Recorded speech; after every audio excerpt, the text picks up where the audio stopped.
Hello, so I'm joined today by Richard Price. Richard's had many years' experience in farm management, from college farms through to thousands of acres with livestock and arable, through to today's world in fresh produce. So let's start, Richard, by you telling us a little bit about yourself and history and how you got here. Yeah, and we'll go from there. Yeah, an interesting history, certainly. So, my family are from a farming background around in Shropshire. So, but my dad moved over to Warwickshire in the motor industry. So, my passion for farming has been very much led by my cousins and uncles over in Shropshire. So that's been a real driver for me from a young age, and from the carpet farming days to progressing up to working at Warwickshire College as a farm manager in 2002, just after foot and mouth, and then up into a 10 years up in Lowther Estate in Cumbria. So, which was again very interesting, different climate, different weather and patterns, and mixed farming. But yeah, very good opportunity. I'm currently working as farms director for Hunter Pack Produce, which is a fourth generation family, and producing carrots and parsnips on a very large scale, supplying major retailers. So for me, the passion keeps moving forward, and it's working with the teams across the country to make that happen. That's it. So you've seen various levels of farming and various, like you say, quite mixed in its land types and so what sort of changed? What have you seen in all those years of farm management?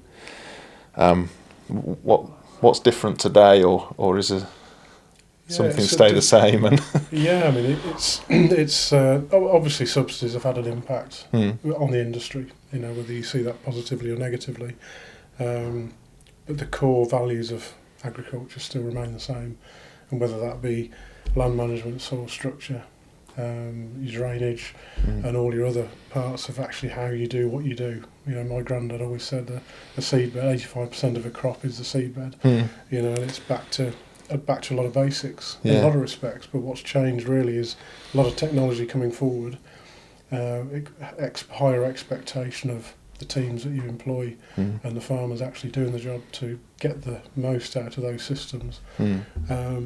But obviously more red tape legislation on food production, and you know, that's had a big impact as well. So you look at comparison prices now to 25 years ago, similar prices and half the cost in a lot of respects. No, so it's actually a lot of things that have affected farming have actually been things from outside of farming, really. Absolutely. I think it doesn't matter what scale you're on. With Hunter Pack Produce, we employ over 650 people with from farming through to pack houses and transport and everything else. But a lot of and I think it doesn't matter if it's a small family farm, it's about culture, communication, adopting systems, looking at ways forward, but knowing your costs and getting to the bottom of really knowing what your aims and objectives are. And that's really important on any level. It doesn't matter if it's 2 or 3 of you at home or hundreds of employees. It's irrelevant. It's about culture. It's about people caring. It's about people wanting to be there. And it's not all about just a wage or a bonus. No. It's about inclusion. It's about being listened to. And one of my biggest jobs, believe it or not, it sounds crazy, is listening. And really getting to the bottom of what we need to do. And because I know you've always been very passionate about that, about people and the effect that people have on the running of the farm. And so from a farm manager's point of view, really that's their key role, is it? Is that really the most important thing they're doing on that farm, is making sure that the people are doing the right thing in the right places? Yeah, it is. I think with farm manager roles, they can be different to farming, to the farming yourself. It's knowing what your objectives are. So if you're a farmer, what's your objective? Does your daughter or your son want to take the farm on? Are you managing it for the next generation? Are you managing it for tax benefits? Do you think your next of kin don't want to farm? So are you managing it for your lifespan? But in a farm manager's world, you are trying to tick the box and deliver what the owners want. And the reality is in agriculture, and sometimes people don't know what they don't know. And that's quite a big thing. So actually, what is your direction? So when I see lots of concerns about you know, different organisations should be doing this and that, and it's the government and all this. You know, I think a lot of times we need to really get back to the basics of what we're trying to achieve and what we can affect ourselves. There's a lot of things we can look at. Sometimes we can't affect market prices, but we can look at adding value and reassessing the business and being true to yourself. I think being true to yourself is a big thing as well.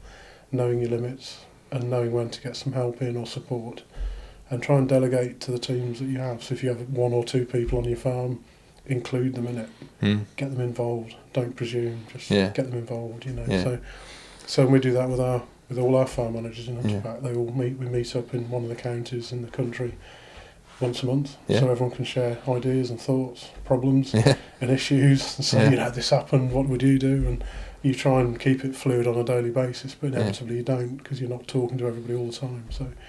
So yeah, building that sort of team culture it takes a lot of pressure off managers, you know, when we employ a number of them. So yeah, and the farm manager having that, having sort of accepting the fact that they're not going to know everything, and actually seeing that it's a strength to rely on all the other people that are around them. Yeah. Whether that's the people under them to trust in what they're doing, or like you say, peers that can give advice or help. Or nobody knows everything, and I think one of the key roles of management.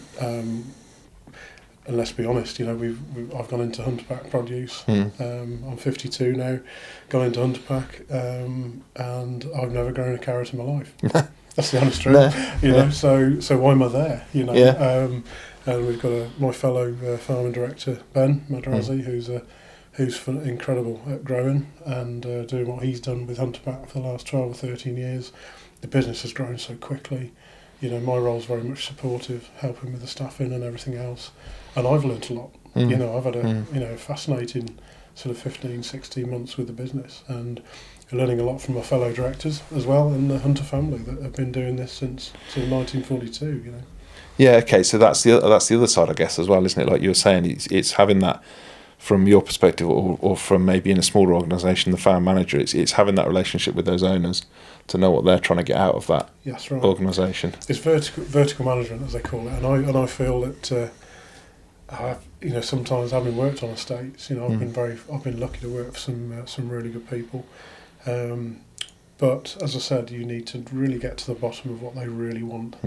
Is it financial, bottom line at any cost? Is it about legacy? Is it about standing in the community? Or is it a mixture of everything? And usually it is. I remember Jim Lowther in Cumbria, who I had great respect for, you know, and worked closely with him for 10 years. And, you know, I asked him what he wanted one day. He said, smart, ethical, profitable. And that stuck with me, you know, smart thinking and technology, tidy, you know, ethical. He wanted to do the right thing. Do it right, And profitability, as he said, speaks for itself. And so, yeah, if you're accruing and amassing sort of capital value as well to the business, that's important. So it's not always, if you're always bottom line driven, you know, you lose the culture. Yeah, you're going to make some mistakes somewhere else along the line, aren't you? So you've got to take your team with you. So try to anyway. Easier said than done. Yeah, no, that probably sort of answers one of my next question, which was around building that team that's going to perform well. And I guess that's you've probably answered that in that summing that up is having that clear direction, whether it's from the owners and then through the farm manager to then say, these are the steps we're going to take. So everyone that works on that farm knows what, like you've just said, that it's going to be smart, it's going to be ethical, it's going to be profitable, and then they're not just chasing a bottom line or a figure or a profitability is an inevitable driver. But there's no two farms the same. No, and we've got to realise that. And I just feel that yes, there could be lots of different changes made at national level, government level. And with organisations involved, but the bottom line is get back to the basics of what you can affect at home. Yeah. What can you go out and do tomorrow? You know, and if there's a meeting on farming meeting or conference or something like that, I always think, well, what can I actually take home? What value is it for me to attend that? What value does that give the business that I work for? And I think that's really important. And we've got a lot of youngsters coming through. Tremendous amount of youngsters coming through. They need enthusing. A lot of people that aren't farmers' sons and daughters.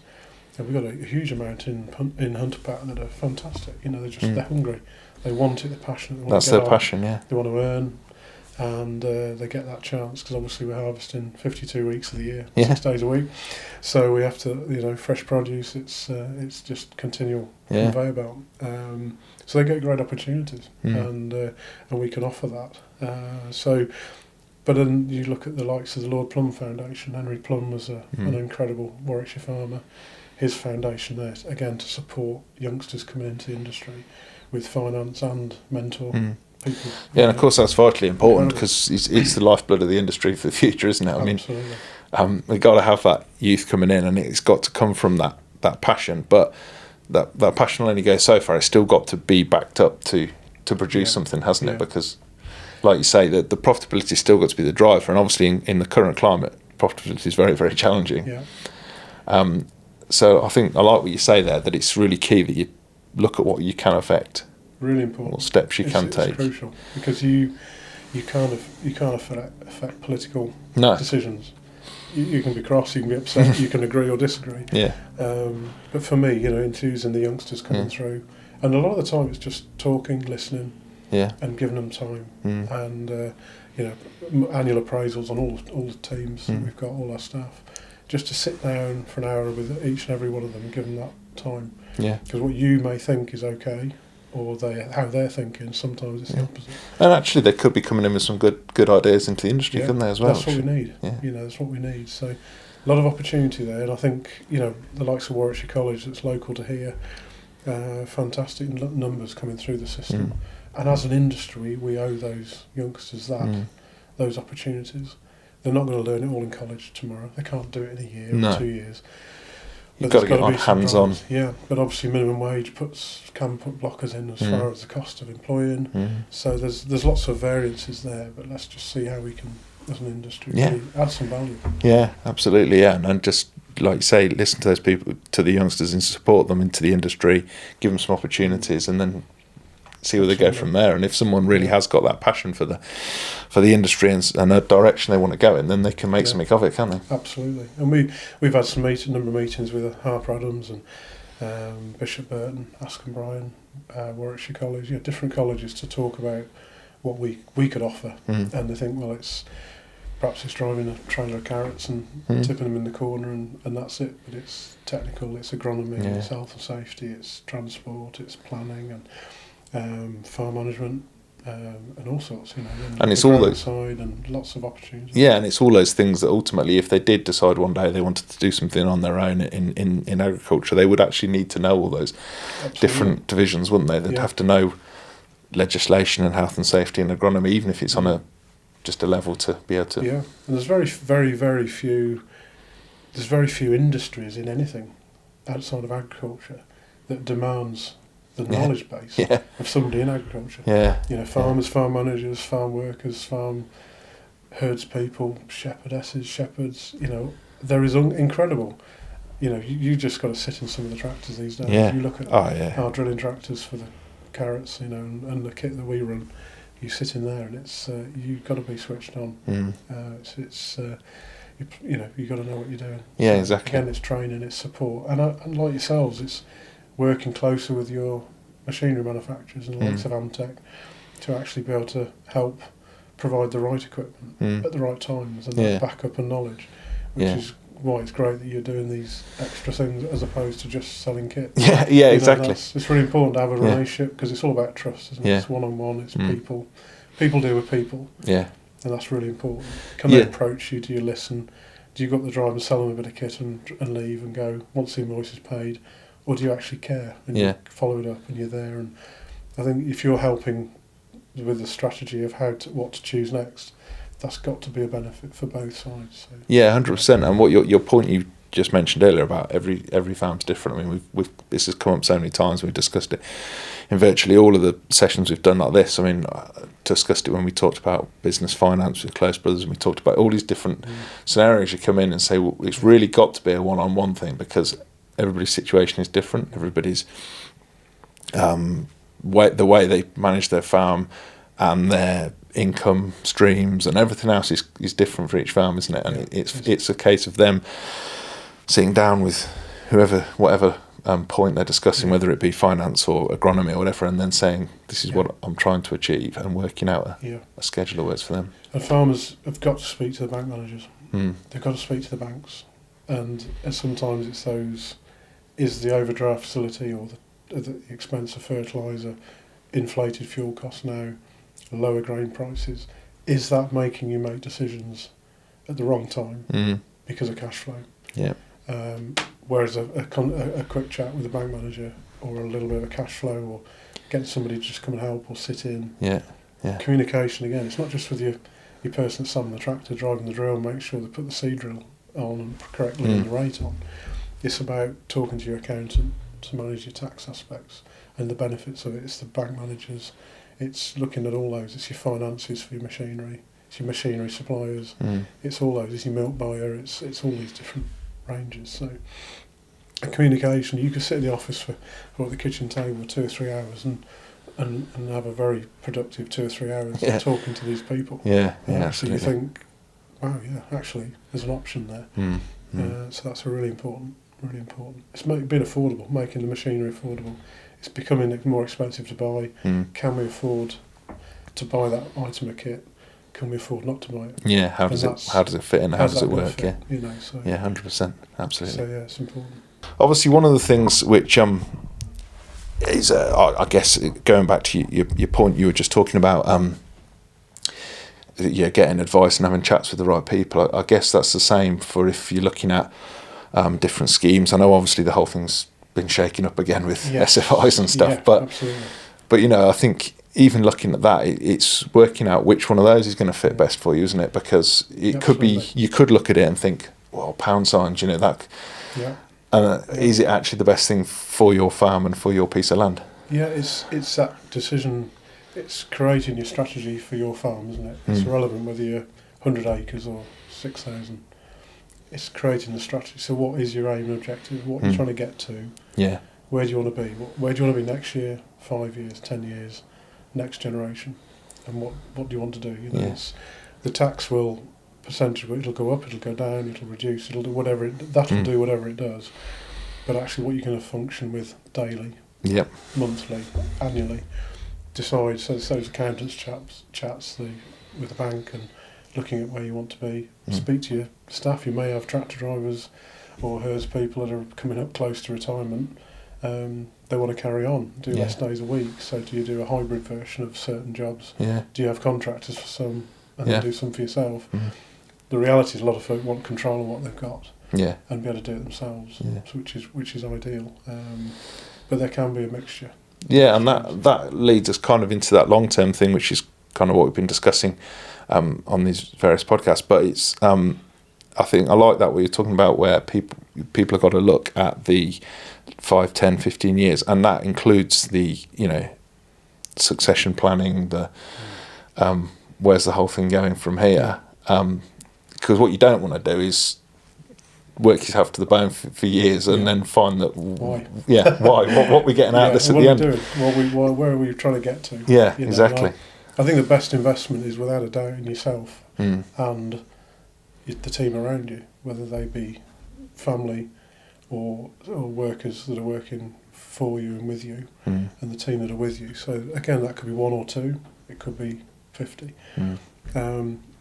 Getting them integrated into it is really important. Buying into the brand. So it's a brand. It's I like to think people wear our Hunterback tops with a pride. The pride of it. They're part of the one team. It's the same logo, and it's important. It's on the trucks, on the tractors. It's on the high vis safety equipment for our teams, and it's really important they buy into that and feel part of it. And that's what it stands for, I suppose. And we talked to them about this. We talked to the sprayer drivers. Do you want one of those or one of those? We talked about. We involve them in that process. So they feel part of that journey. Absolutely, because they're going to sit on it. They're going to do those X amount of 1,000 hours and be on it at 2:00 in the morning because they've got to get it snuck in before. We always find that machinery always works a lot better if it's the one that the driver wanted, doesn't it? Absolutely. So and I know a farm manager who actually was tempted by a different brand of tractor that he wouldn't have chosen originally. So looked at all his finances, worked it all out, And he said, well, it's just a no-brainer to go with it, but the guys don't want it. Yeah.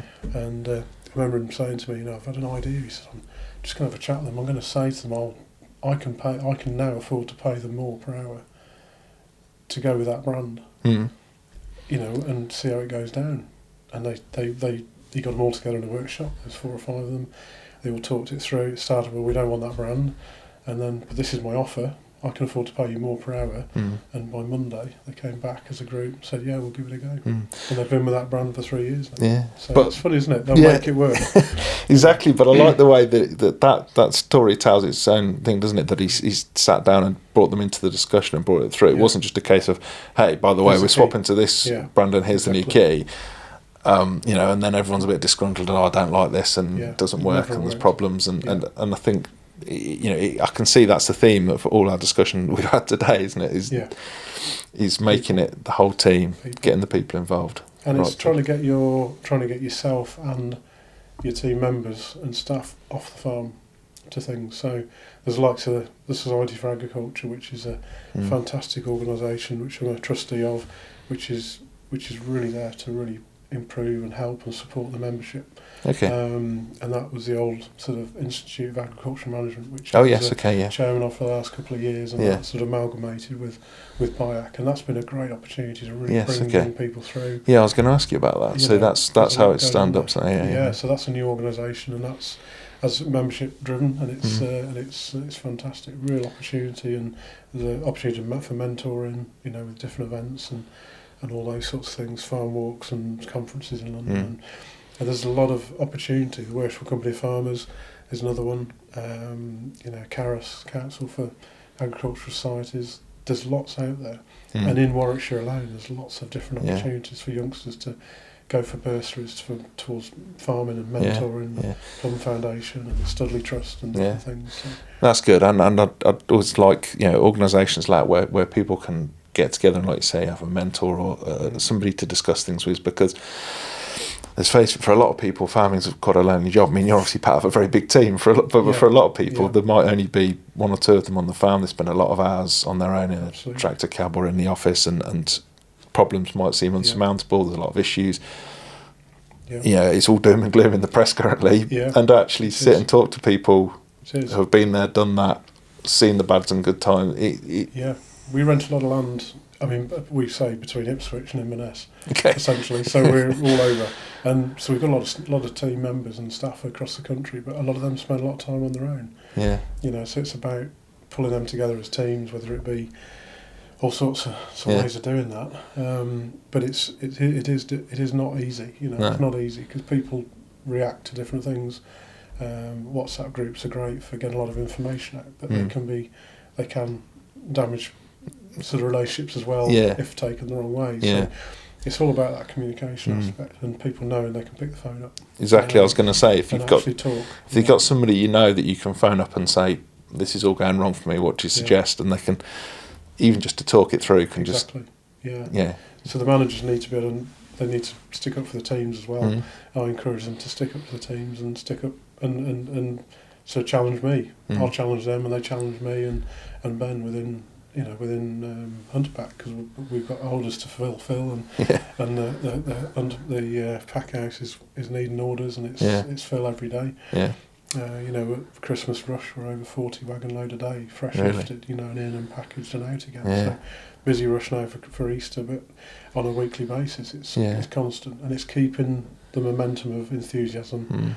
It's the pre-start checks, it's looking after the kit, having pride in the kit. And us make sure that the facility's there to be able to wash the machinery and they can come and talk to us, so it's really important. And again, if you've got those periods coming up, Christmas, Easter, times when you've got to plan those in, haven't you, and say, we're going to need at this point to be hitting 40 lorry loads a day. Exactly. This is what we've got to get to achieve that. Exactly, and that's important, there's no one person can do it all themselves. It's important right from the person on the topper in the field, topping the tops off to let the harvester through, to the wagon drivers, to the people processing the plant. And they've got to know that what you're trying to achieve. They've got to understand it. Otherwise they'll turn up every day, do the same thing, and certain days you need something different out of them. Exactly. And if I don't know, there's people in the business that do. So as I said, for me, it's been huge learning curve as well. So, and it's an amazing opportunity. You know, the youngsters coming into farming now, I genuinely believe, have got some incredible ideas and real innovative ways. They're not talking about subsidies and that they see it differently. They look at the efficiencies and technology and how that can help move forward. Some businesses can't afford the technology and they can't afford to go into it wholeheartedly, but it will be made more available, I think. Yeah, I think so. That's what it takes for it to be more widely used, and then suddenly the cost starts to come down and people get more involved. But that sort of leads nicely on to that. So looking at farming, I think you probably just mentioned it there, but looking at farming and looking ahead, what do you see going to be the big influence in farming in the 5-10 years ahead from here? I do generally. I think it's the adoption and affordability of technology and innovation. We can't just do what we did last year and hope for a better outcome. No. Life doesn't work like that. But there is no golden bullet. No. There's no golden bullet coming over the horizon. There's no, that's the answer. No. And I think it is going back to basics. And it's your team, your staff, knowing your land.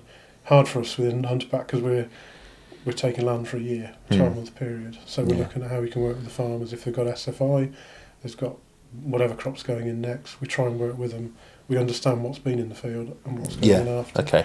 That builds relationships to get land for another year, and partnering with a lot of the farmers for buying straw, utilising them for help with groundwork, and taking the rent and paying the rent. Yeah. There's opportunity there. But I think as the industry goes itself, it's really getting to the bottom of costings. You know, within arable dairy, different enterprises, there are huge sways in production costs. Yeah. For a whole host of reasons. Yeah. And I think it's getting people sharp and innovative on what their business is and knowing what they want to do, knowing what works, understand the land, and affecting things on a daily basis, what they can do, not external factors. No, exactly. I think that's to me, it's really key from the discussions we've had. Is there's lots of factors that we can influence, be it weather, be it government, be it input costs from a fertiliser and that sort of perspective. But then it's I suppose it's stepping back from those things that might sort of almost look unsurmountable and say, right, what things can we do? What small steps can we take? Yeah. Is there something we can do which will reduce my input costs? Is there something we can do that will... I mean, I suppose even to a point of, do I just carry on growing the same thing and hoping, or do I say, well, is there a different crop I could maybe introduce that would help? Absolutely. Or marginal gains, isn't it? And it's if a little bit of gain on a lot of things makes a difference. Yeah. And I think it's knowing what you want to do. What do you enjoy? You've got to enjoy it. Absolutely. The farm's got to be fun. These youngsters coming in, they've got to want to do it. Yeah. Not just about jumping on the biggest tractor. No. And it's a certain colour. This is about moulding and shaping a career for the longer term. A lot of people say, well, farmers in a bad way, but to be honest, you talk to any of the last generation and the previous, they say, well, we've all had changes since the war. We've all had different pressures to deal with. Yeah. That change will always be coming along, but the bottom line is it's still the ground, it's still soil, it's still what we do, how we do it. Yeah, and it's looking at every division of that. It might even be down to, if I own my own farm, it might even be down to looking at every piece of every field in my farm and saying, what's the best use of this? That's right. What's this going to produce best for me? That's right. Well, we always tried to monitor, we tried to really farm at Lowther Estate in Cumbria, varying weather conditions up to 80 inches of rain. We could just grow crops and grass, without trying in a lot of ways.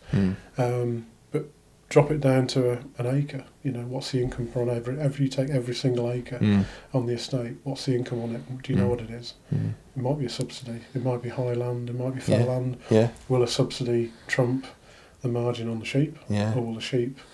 That's true. The sheep better actually. Can we get half a lamb more out of every ewe, which is 80 quid an acre? Yeah. That's better than a low input grassland crop on an SFI in itself. Yeah.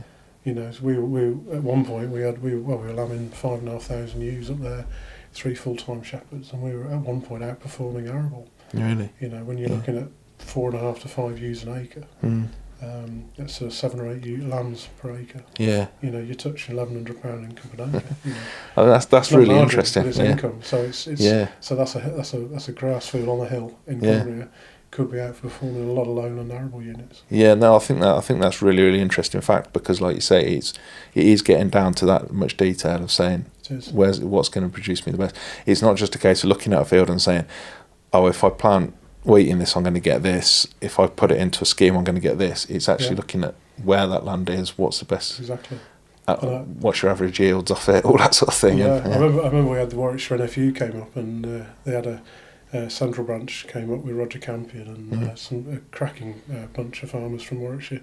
They came out a farm walk, and I remember there's 2 gators parked in the corner of a field and 2 shepherds there, and we got the electronic ones, so we were using the Shearwell prototype ones, and from Richard Webber down in Devon, and they were using these ones, and they got the printers mounted on brackets in the gators. So they'd gone through, weighed a load of lambs, it was raining, and they'd wandered these lambs, and literally, I remember from one farmer saying, "Is that a printer in that gator?" You know, and this is going back to 2014, 13, and they got printers in the cab of the gator at 1,000 feet up on a wet field with lambs, and they knew before those lambs went onto that lorry exactly how many kilos of live weight lamb were going onto that wagon. wow. And they would then know a kilo weight when they got to the abattoir. We knew if they'd lost half a kilo in transit. Yeah. So when those dead weight sheets came back, we knew if they were 2 kilo light, we knew exactly what was. Yeah, and so then if you've got that information, it's that thing of what you measure, you can improve, can't you? So if you've got that information, it's like, well, where did we lose that? And they couldn't get over it. They couldn't believe, you know, a few local sheep farmers in Cumbria, you know, and they sort of print out of this 300 lambs, you know, and it's, you know, at the time they were £70-80 a piece.